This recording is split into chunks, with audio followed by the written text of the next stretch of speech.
ఓం శాంతి.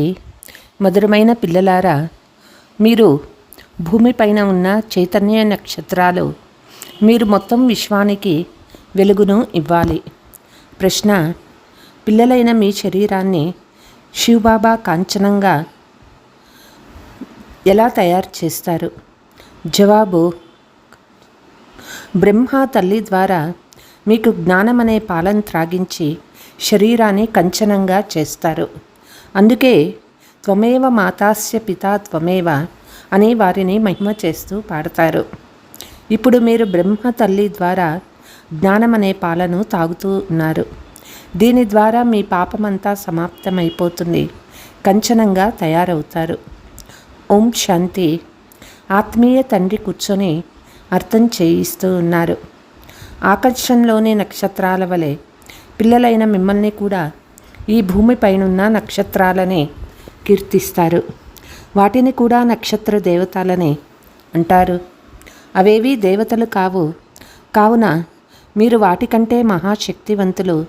ఎందుకంటే నక్షత్రాలైన మీరు మొత్తం విశ్వానికి వెలుగునిస్తారు. దేవతలుగా అయ్యేవారు మీరే. మీరే ఉత్థానమవుతారు, మీరే పతనమవుతారు. అవి భూమికి వెలుగుని ఇస్తాయి. వాటిని దేవతలని అనరు. మీరు దేవతలుగా అవుతూ ఉన్నారు. మీరు మొత్తం విశ్వానికే వెలుగునిచ్చేవారు. ఇప్పుడు విశ్వమంతటా ఘోరమైన అంధకారం ఉన్నది. పతితులై పడి ఉన్నారు.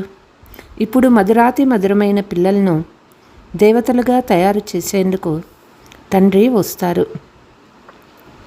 మనుషులు అందరినీ దేవతలుగా భావిస్తారు. సూర్యుడిని కూడా దేవత అని అనేస్తారు. అక్కడికక్కడ సూర్యుని జెండాను కూడా పెడతారు. సూర్యవంశీస్తులని చెప్తారు. స్వయాన్ని సూర్యవంశీయులు అని చెప్పుకుంటారు. వాస్తవానికి సూర్యవంశీయులు మీరే కదా. కాబట్టి తండ్రి కూర్చొని పిల్లలకు అర్థం చేయిస్తారు.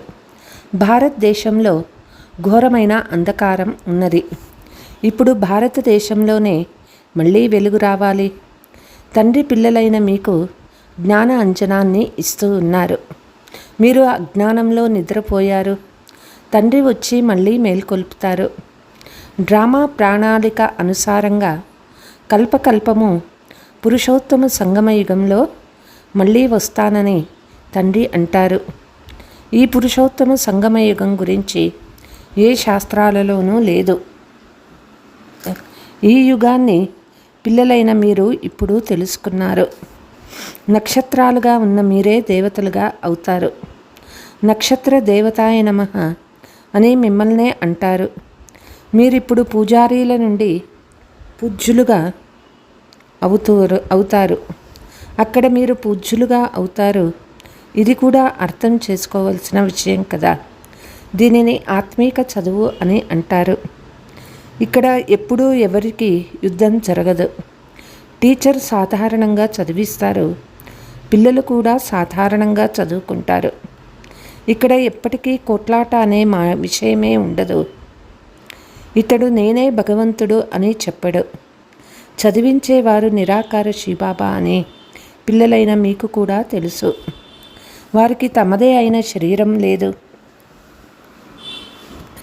నేను ఈ రథాన్ని అప్పుగా తీసుకుంటానని అంటారు. భగీరథుడని కూడా ఎందుకు అంటారు? ఎందుకంటే ఇతడు అత్యంత భాగ్యశాలి రథము. ఇతడే మళ్ళీ విశ్వానికి అధికారిగా అవుతాడు. కనుక ఇతడు భగీరథుడే కదా. కావున ఇవన్నీ అర్థం చేసుకోవాలి కదా. ఇది అన్నిటికంటే గొప్ప చదువు. ప్రపంచంలో ఎక్కడ చూసినా అసత్యమే అసత్యం ఉంది కదా. సత్యమైన నావ ఊగుతుంది కానీ మునగదు. నానుడి కూడా ఉన్నది. ఈ రోజుల్లో అనేక రకాలైన భగవంతుళ్ళు వెలువడ్డారు. స్వయాన్ని భగవంతుడని పిలిపించుకునే విషయాన్ని వదిలేయండి. రాయి రప్పని కూడా భగవంతుడనే అనేశారు. భగవంతుని ఎంతగా భ్రమింపచేశారు. లౌకిక తండ్రి పిల్లలకు అర్థం చేయించిన విధంగా తండ్రి వచ్చి అర్థం చేయిస్తారు. కానీ లౌకికంలో ఆ తండ్రి తండ్రిగా, టీచర్గా, సద్గురువుగా తానే ఉండడు. మొదట తండ్రి వద్ద జన్మ తీసుకుంటారు. తర్వాత కొద్దిగా పెరిగితే చదివించేందుకు టీచర్ కావాలి.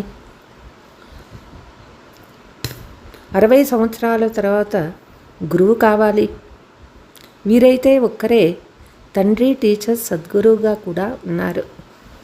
నేను ఆత్మలైన మీకు తండ్రినని అంటారు. చదువుకునేది కూడా ఆత్మనే. ఆత్మను ఆత్మ అనే అంటారు. శరీరాలకైతే అనేక పేర్లు ఉన్నాయి. ఇది బేహద్దు నాటకమని గుర్తుంచుకోండి. తయారు చేయబడి తయారవుతూ ఉంది. కొత్తదేమీ కాదు. ఇది అనాదిగా తయారు చేయబడిన డ్రామా. తిరుగుతూనే ఉంటుంది. ఆత్మలు పాత్రధారులు. ఆత్మలు ఎక్కడ ఉంటారు? మన ఇళ్ళైన పరంధామంలో ఉండేవారము.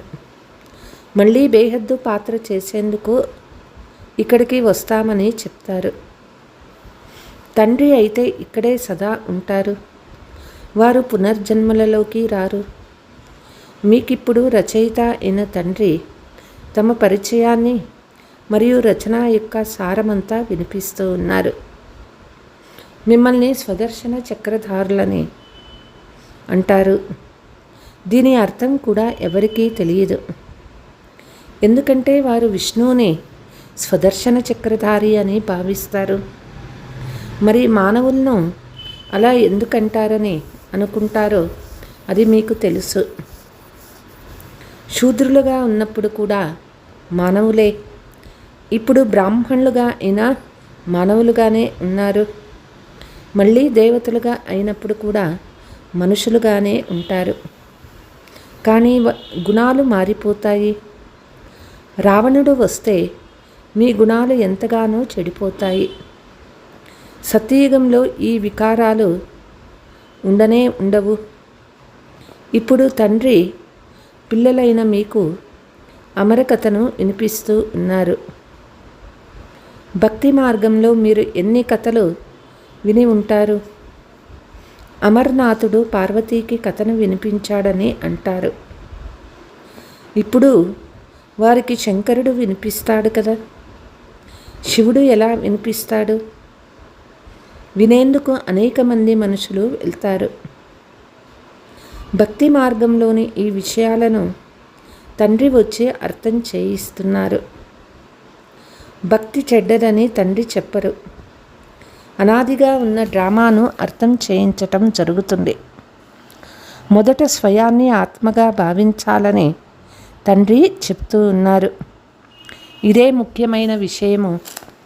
భగవాను వాచ మన్మనాభవ. దీని అర్థమేమిటో తండ్రి వచ్చి వీరి నోటి ద్వారా వినిపిస్తారు. కనుక ఇది గోముఖము.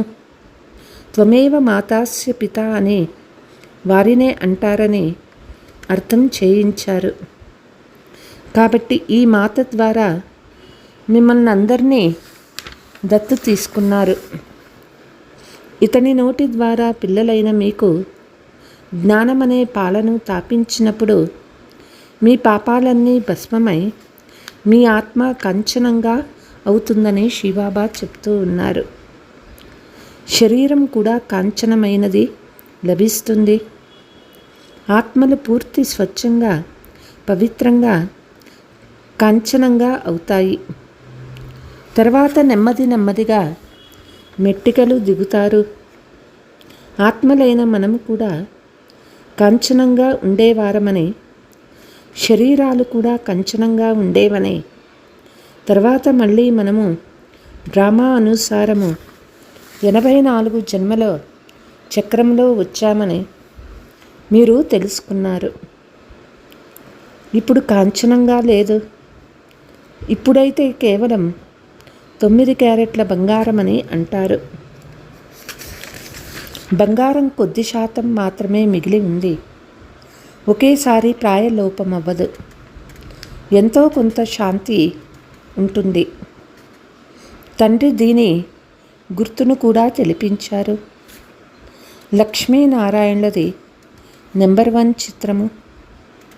ఇప్పుడు మీ బుద్ధిలోకి మొత్తం చక్రమంతా వచ్చేసింది.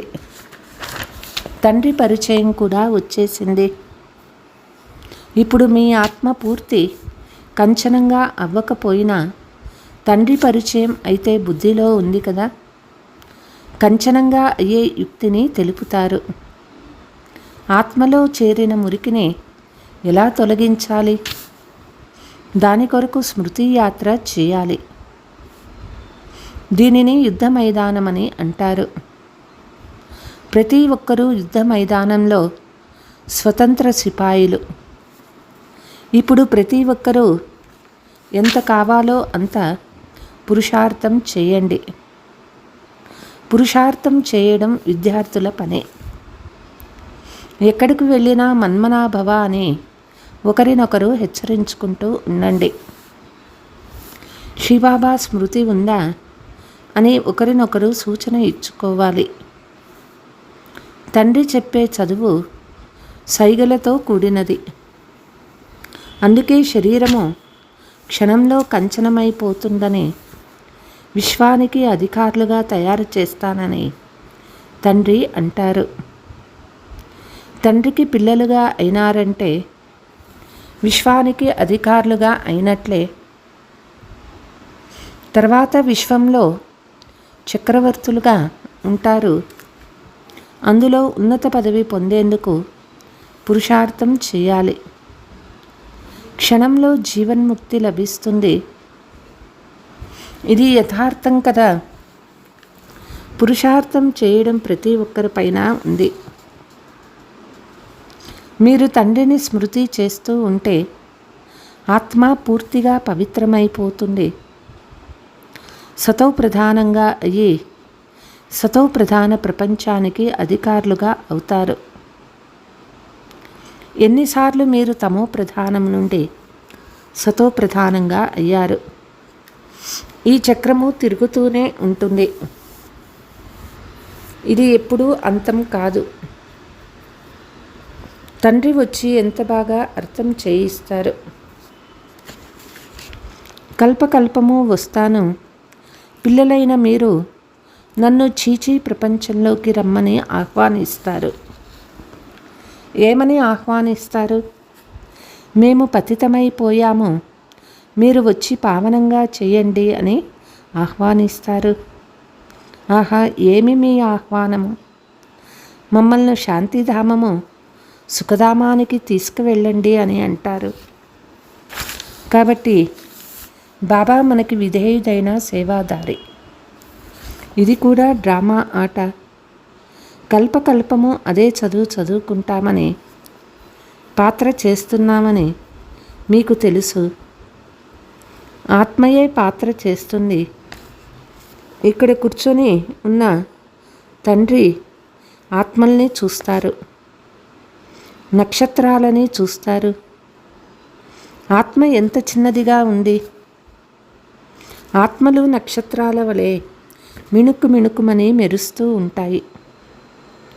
కొన్ని నక్షత్రాలు చాలా మెరుస్తూ ఉంటాయి, కొన్ని తక్కువగా మెరుస్తూ ఉంటాయి, కొన్ని చంద్రునికి దగ్గరగా ఉంటాయి. మీరు కూడా యోగ బలం ద్వారా పవిత్రంగా అయితే మెరుస్తూ ఉంటారు. పిల్లలలో మంచి నక్షత్రాలుగా ఉన్నవారిని పుష్పాలు ఇవ్వండి. బాబా కూడా చెప్తారు, పిల్లలకు కూడా ఒకరి గురించి ఒకరికి తెలుసు కదా. కొందరు చాలా చురుకుగా ఉంటారు, కొందరు చాలా డీలాగా ఉంటారు. ఈ నక్షత్రాలను దేవతలని అనరు. మీరు కూడా మానవులే, కానీ ఆత్మను తండ్రి పవిత్రంగా చేసి విశ్వాధికారులుగా చేస్తారు. తండ్రి వారసత్వంగా ఎంతటి శక్తిని ఇస్తారు. తండ్రి సర్వశక్తివంతులు కదా. పిల్లలైన మీకు ఎంత శక్తిని ఇస్తానని తండ్రి చెప్తారు. శ్రీబాబా మీరు మమ్మల్ని చదువు ద్వారా మనుషుల నుండి దేవతలుగా చేస్తారని పాడతారు కదా.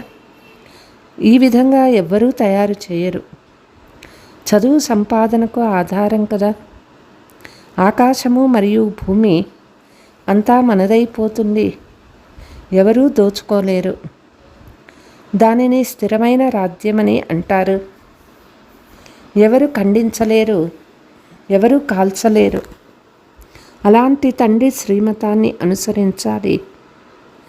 ప్రతి ఒక్కరూ తమ పురుషార్థం చేయాలి. పిల్లలు మ్యూజియంలు మొదలైనవి తయారు చేస్తారు. ఈ చిత్రాలు మొదలైన వాటి ద్వారా తోటివారికి అర్థం చేయించాలి. తండ్రి డైరెక్షన్ ఇస్తూ ఉంటారు. ఏ చిత్రాలు కావాలంటే భలే తయారు చేయండి. అందరి బుద్ధి పనిచేస్తుంది. మానవుల కళ్యాణం కొరకే ఇవి తయారు చేయబడతాయి. సేవా కేంద్రానికి ఎప్పుడైనా ఎవరైనా వస్తూనే ఉంటారని మీకు తెలుసు. వారంతట వారే వచ్చి ఈ మిఠాయిని తీసుకునే యుక్తిని ఆలోచించండి.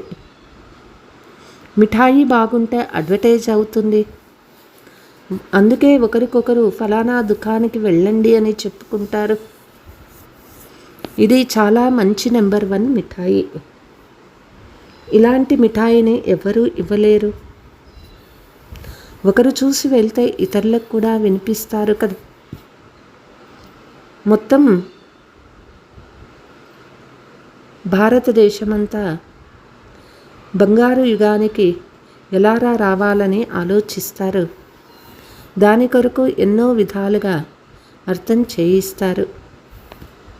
కానీ రాతి బుద్ధి కలవారైనందున కష్టపడవలసి ఉంటుంది కదా. వేటాడటం కూడా నేర్చుకోవాల్సి వస్తుంది కదా. మొదట చిన్న వేటను నేర్చుకుంటారు.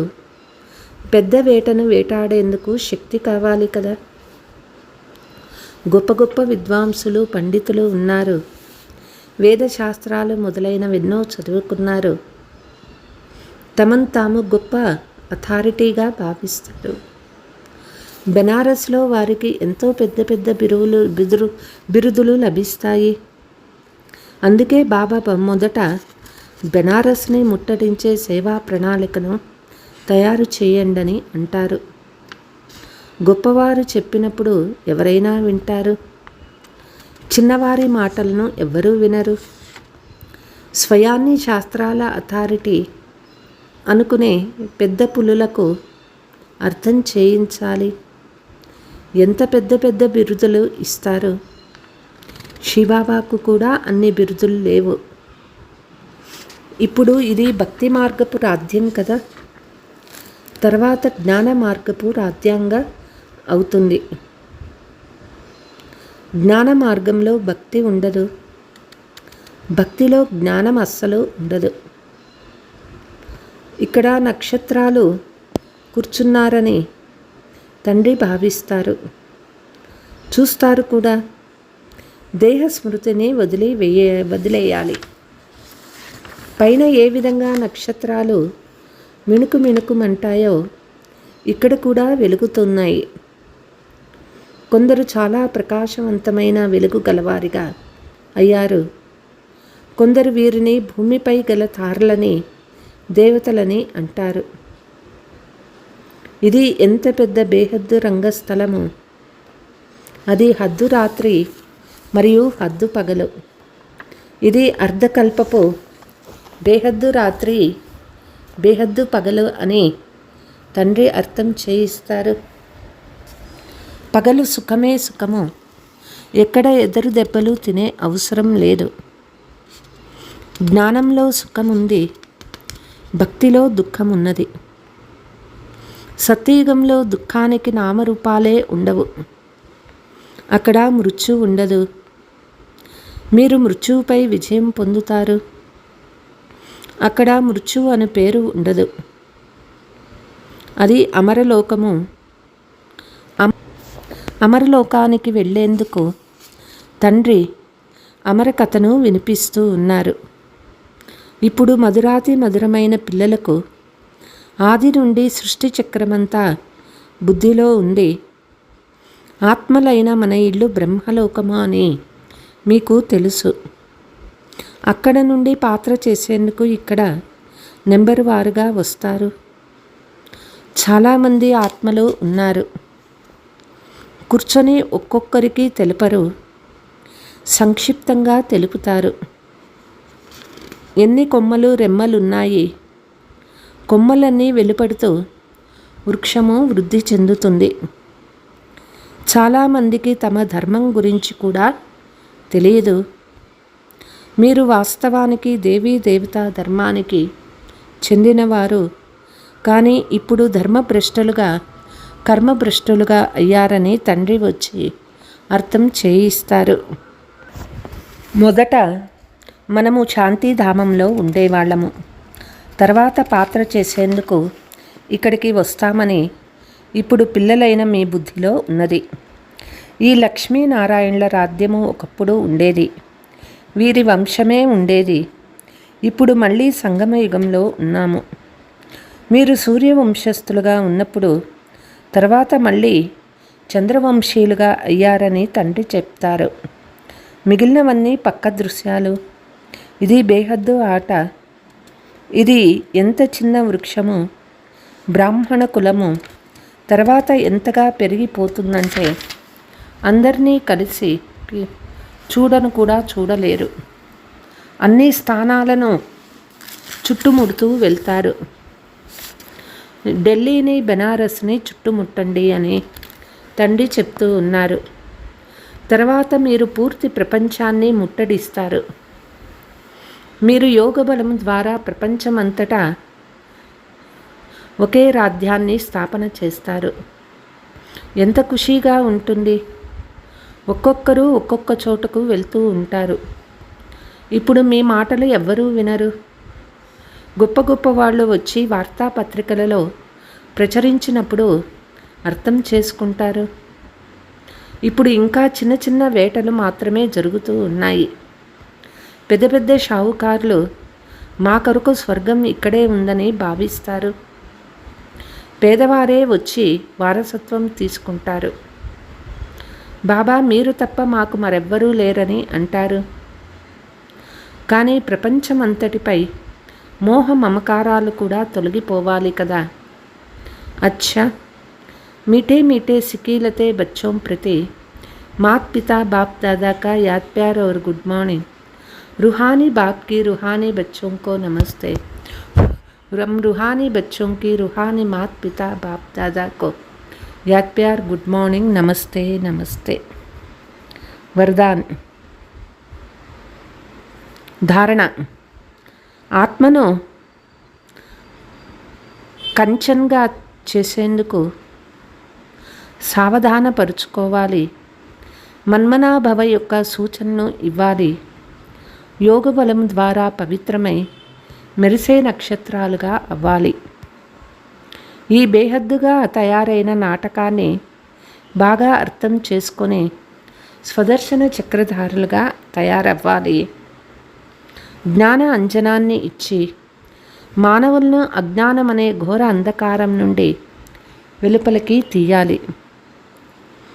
వరదానము. బాలక్ నుండి మాలిక్ అనే స్మృతి ద్వారా అన్ని ఖజానాలను సొంతం చేసుకునే స్వరాధ్య అధికారి భవ.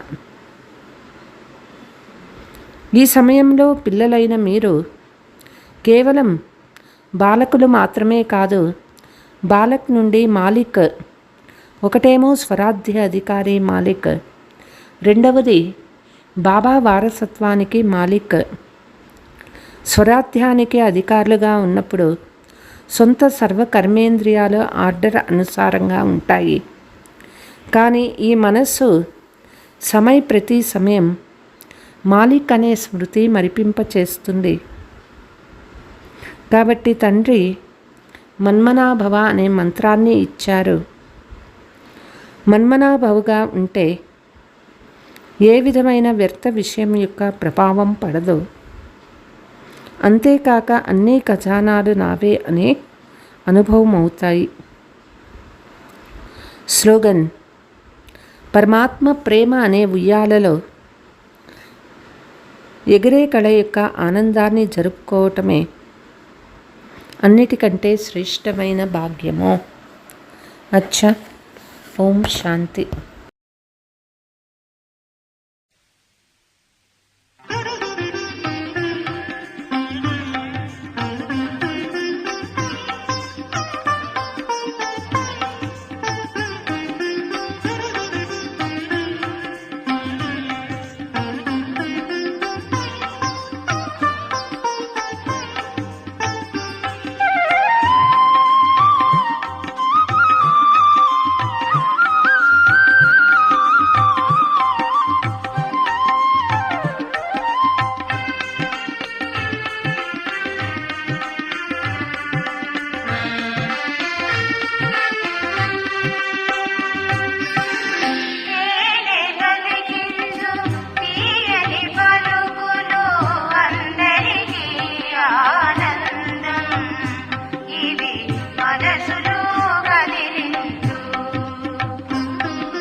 సాగరుని ప్రేమను పంచుచు పయనించు